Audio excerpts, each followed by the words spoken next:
Texas Governor Rick Perry with us on set here on NRA News Cam and Company. Governor, how are you, sir? It's good to be in Maryland. Thank you. Absolutely. Well, it's great to have you on the show. And, you know, you don't hear too many Texans say that all that often. It's good to be in Maryland. Well, we come up here from time to time. I'm not sure it makes their governor real comfortable that I'm up here recruiting businesses and talking about competition. But, you know, it is what it is. And I'm thinking that the Maryland Terrapins and, you know, the University of Texas Longhorns, they believe in competition, and they would get it on. So I happen to think that governors and state legislatures, through their tax policy and regulatory policy, it's a kind of competition. And so, you know, when they show up, I hope they're hospitable. If the governor came to Texas and tried to lure some businesses back to Maryland, I wouldn't worry about it too much, but he'd be welcome to come. Right. Now, you've been, in fact, you've been very busy talking to gun manufacturers. You know, there are a lot of them out there right now. Yes, who are looking.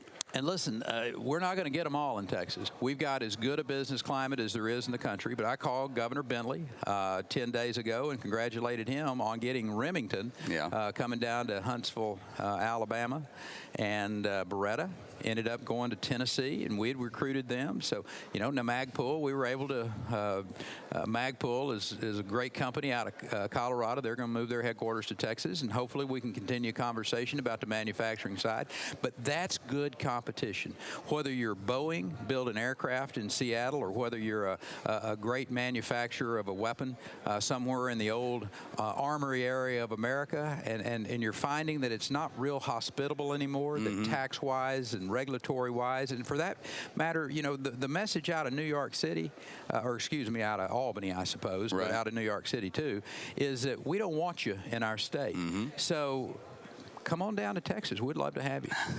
I'm talking with Governor Rick Perry. You know, one of the other things that we've seen recently in the world of the Second Amendment, developments in the right to carry. Illinois has now issued their first 5,000 concealed carry licenses. The Ninth Circuit Court of Appeals out in California said, well, if you got a right to keep, you got a right to bear, and that means something. You got a right to keep and bear arms for self-defense. In California, you're not letting folks do that. You know, you made headlines for killing a coyote when you were out jogging. So I'm guessing, Governor, that you do think that this is a human right of self-defense that's involved here in the right to keep and bear arms. It was the Second Amendment, and the Second Amendment's very clear in what it says. You have the right to bear arms to protect your family, to have this weapon. So I mean, this isn't a state law. Right. This is a part of our Constitution. Matter of fact, it was so important that our founding fathers said it's the Second Amendment. So the idea that we're even having this conversation, I understand how the left works, and they use the courts to get done through the courts what they can't get done legislatively all too often. Right. But the Second Amendment of the Constitution is very clear. So, you know, if other folks want to spend a lot of time arguing about that and talking about it, they can. But I think most Americans understand that. It's a clear right for the citizen to bear that arm to protect their family. You know, I was stunned when Daniel Defense and that ad, that was a beautifully done ad and a powerful ad, and the NFL basically said, oh, you know, we don't want that on our. Well, of course, that's probably the best thing that ever happened to it, because now we've had millions of people take a look at it, and it's a good conversation to have. But you know, and it's the NFL's right to do that. Right. I'm a big believer that, but the bottom line is. Americans have the right to defend their family in the way they see fit within the Constitution of the United States.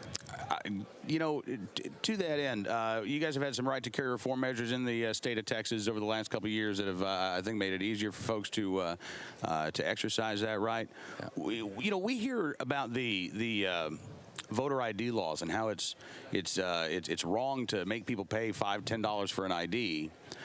So they have to vote. And so we say, well, you don't have to pay it all. Actually, you can get your ID for free in the state of Texas. So, you know, would you like to see some reform measures in that regard that would say, all right, we want to make sure you're not priced out of your right to carry. If you need help paying for that concealed carry license, Well, we want to make sure that you can exercise that right. I don't have a problem with that at all. Never really thought about it before, but you know, I always kind of figured that if you had enough money to buy that Colt 1911, you probably had enough money to pay $35 or $40 or whatever it is to get that CHL. See, my wife lived in Camden, New Jersey, which is a very violent city, and she couldn't have.